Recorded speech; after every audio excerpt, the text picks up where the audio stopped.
Hello everyone, welcome to our channel. இன்றைக்கி நம்ம என்ன vlog பார்க்க போகிறோம்னு பார்த்தீங்கன்னா, திருப்பதி நம்ம போயிட்டு வந்த vlog தான் பார்க்க போகிறோம். ஸோ ஃபேமிலியாக எல்லாருமே திருப்பதி போயிருந்தோம். சென்னை மாதாவரம்லேருந்து டைரக்ட் திருமலா பஸ்க்கு ஏபிஎஸ்ஆர்டிசி வந்து புக் பண்ணிக்கிட்டோம் நம்ம ஆல்ரெடி. ஸோ புக் பண்ணிக்கிட்டு திருப்பதி திருமலாக்கு மேலேயே போயிட்டு ஸோ தரிசனம் பார்த்துட்டு வந்தோம். ஸோ திருப்பதி vlogல என்னென்ன நடந்தது, நிறைய இன்ட்ரெஸ்டிங்காக நடந்தது, கண்டிப்பாக உங்ககிட்ட ஷேர் பண்ணிக்கிறேன். நம்ம வீட்டில் வந்து இயர்லி ஒன்ஸ் கண்டிப்பாக திருப்பதி போயிட்டு வந்துடுவோம். ஸோ உங்கள் வீட்டில் எல்லோரும் எப்படின்னு கண்டிப்பாக கமெண்ட் பண்ணுங்கள்.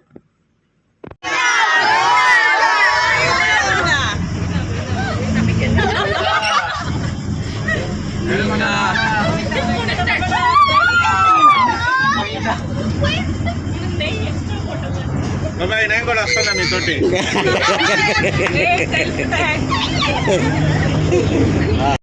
மாதவரம்லேருந்து நைட்டு லாஸ்ட் பஸ் 11:50க்கு இருக்குது. ஸோ அந்த பஸ்ஸில் நம்ம போனோம். மார்னிங் அரவுண்டு 4 o'clock எல்லாமே வந்து மேலே திருமலாவே நம்ம போயிட்டோம். ஸோ திருமலா போனோடனே ரூம் ஃபஸ்ட்டு எடுத்துட்டு தென் மொட்டை அடிக்கிறதுக்கு போயிட்டோம். இதில் தம்பிக்கும் மொட்டை அடிக்க போகிறோம். தம்பிக்கு வந்து இது 3வது மொட்டை. ஃபஸ்ட்டு மொட்டை திருப்பதியில் அடித்தோம். செகண்ட் மொட்டை வந்து நெல்லூரில் வந்து மலைக்கொண்டையர்ன்ற பெருமாள் கோவிலில் அடித்தோம். ஸோ 3வது மொட்டை அகைன் வந்து திருப்பதியில் தான் அடிக்கிறோம். பெரிய க்யூ இருக்கும். இங்கே டோக்கன் வாங்கிட்டு உள்ளே போயிட்டு ஒரு கவுண்டர் நம்பரில் அடிப்பாங்க. கிட்ஸுக்குன்னா தனியாக செக்ஷன் இருக்கும். தம்பி பார்த்திங்கன்னா மொட்டை அடித்த உடனே முடி இல்லை அப்படின்றது தான் அவன் ரொம்ப சர்ப்ரைஸ்டாக பார்த்தா. ஸோ முடி தொட்டு தலையை தொட்டு முடி இல்லைன்னு சொல்லி அழுதுகிட்டு இருந்ததே வந்து அவருக்கு ரொம்ப நேரம் அவனுக்கு டைம் ஆகிடுச்சு. ஸோ ரூமுக்கு போயிட்டு ஃப்ரெஷ்அப் ஆகிட்டு ஸ்ட்ரெயிட்டாக தரிசனம் போயிட்டோம். இப்போ பார்த்திங்கன்னா தரிசனத்துக்கு வந்து ஃப்ரீ லைன் வந்து ரொம்ப தூரத்துலேருந்து இந்த மாதிரி கேட் வைஸ் விட்டுட்ருக்காங்க. கேட் 31, 30 அந்த மாதிரின்னு சொல்லிட்டு உங்களுக்கு பார்த்தாவே தெரியும். டுடே எக்ஸ்பெக்டட் டைம் வந்து midnight 12 o'clock தர்ஷன்னு போட்டிருக்காங்க. நம்ம வந்து சாட்டர்டே 11 o'clock போயிருந்தோம் சாமி பார்க்குறதுக்காக. லைனில் ஸ்டார்ட் பண்ணோம். இதுவரையும் லைஃப் டைமில் வந்து இவ்வளோ நேரம் டைம் வெயிட் பண்ணி நம்ம சாமி பார்த்தது கிடையாது.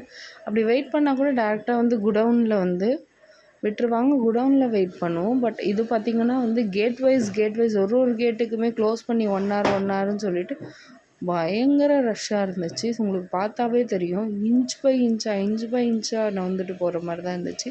கிட்ஸ்லாம் வச்சுட்டு நிறைய பேர் ரொம்ப கஷ்டப்பட்டாங்க. ஸோ நம்ம வந்து சனிக்கிழமை 11 மணிக்கு காலையில் போனவங்க ஞாயிற்றுக்கிழமை விடியகால் 4 மணிக்கு தான் தர்ஷனம் பார்த்தோம். குடவுனில் நம்ம இருந்த டைம் என்னவோ 1 hour தான். தர்ஷனம் பார்த்த உடனே வந்து மேலே வந்து தேங்காய் உடைக்கிறது நம்ம ரெகுலராக பண்ணுற ஒரு விஷயம். ஸோ இதில் வந்து வியர்டாக என்ன பார்த்தோம் அப்படின்னா பீப்புள்ஸ் வந்து கொஞ்சம் கூட வந்து மனசாட்சியே இல்லாமல் நடந்துக்கிற மாதிரி இருந்துச்சு. ரெஸ்ட் ரூம் நம்ம போகிறப்போ வந்து போயிட்டோம்னா திரும்பி வரப்போ வழி விட மாட்றாங்க. அதுக்காக ஒரு சண்டை. ஸோ ஹியூமன்ஸ் வந்து என்ன திங்க் பண்ணுறாங்கன்னே புரியல.